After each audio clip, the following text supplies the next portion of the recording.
महाराष्ट्र की राजनीति में एक बार फिर से काफी सक्रिय होते नजर आ रहे हैं पूर्व मुख्यमंत्री उद्धव ठाकरे।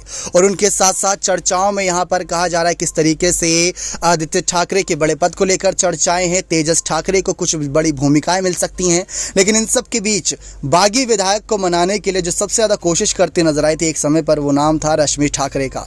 जी हाँ, रश्मि ठाकरे जिस तरीके से यहाँ पर तमाम कोशिश करती नजर आई थी कि शिंदे गुट वापिस आ जाए, शिंदे गुट बगावत ना करे, उनकी जो शर्तें होंगी उनको सुना जाएगा, आगे उस पर चर्चाएं होंगी। लेकिन रश्मि ठाकरे की एक नहीं सुनी थी शिंदे गुट ने और लगातार अपने फैसले पर अड़िग थे। लेकिन इन सब के बीच जिस तरीके से यहाँ पर कुछ बड़े पद बांटे जा रहे हैं, तो क्या सवाल यही है, क्या रश्मि ठाकरे कोई बड़ा पद मिल सकता है? लेकिन आप सभी को बता दें किस तरीके से यहाँ पर खबरें निकलकर सामने आई थी कि उद्धव ठाकरे ने एक बार फिर शिवसेना के मुख्य पत्र सामना के संपादक के रूप में कार्यभार संभाला है। शिवसेना सांसद संजय राउत को पिछले हफ्ते प्रवर्तन निर्देशालय द्वारा गिरफ्तार किए जाने के बाद उद्धव ठाकरे ने सामना के संपादक के रूप में कार्यभार संभाला। उद्धव ठाकरे ने सामना के प्रधान संपादक का पद संभाला, जबकि संजय राउत सेना के मुख्य पत्र के कार्यकारी संपादक के रूप में बने हुए हैं। लेकिन इस बीच आपको बता दें कि किस तरीके से रश्मि ठाकरे भी इन सब कुछ बड़ी जिम्मेदारियों पर थी, लेकिन अब उनको उन जिम्मेदारियों से जहां तक मुक्त कर दिया गया है। लेकिन इस बीच सवाल ये है कि क्या शिंदे गुट के खिलाफ रश्मि भी कोई बड़ा यहाँ पर चाल चलती नजर आएंगी? क्योंकि इन सब के बीच सबसे ज्यादा चर्चाएं आदित्य के फैसलों पर हैं और आदित्य पर हैं, क्योंकि एकनाथ शिंदे के सीएम बनने से एक दिन पहले उद्धव ठाकरे ने खुद सीएम पद से इस्तीफा दिया था। सवाल यही था कि जब उद्धव ठाकरे ने इस्तीफा दे दिया तो अगला सीएम चेहरा कौन होगा शिवसेना से, क्योंकि शिवसेना लगातार यही कह रही है कि महाराष्ट्र का मुख्यमंत्री शिवसैनिक होगा।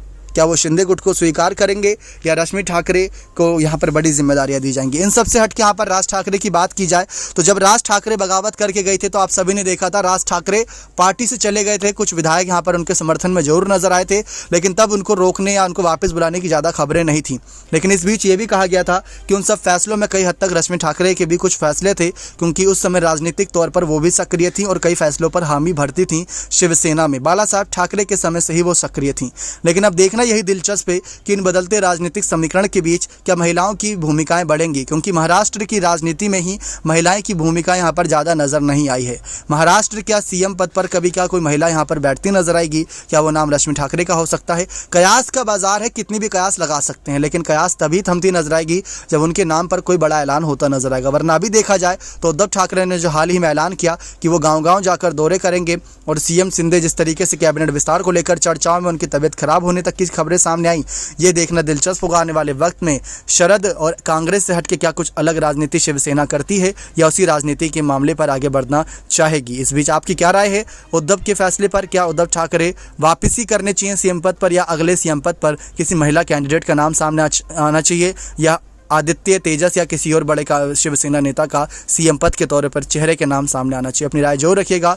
नेक्स्ट 9 न्यूज़ रूम की रिपोर्ट।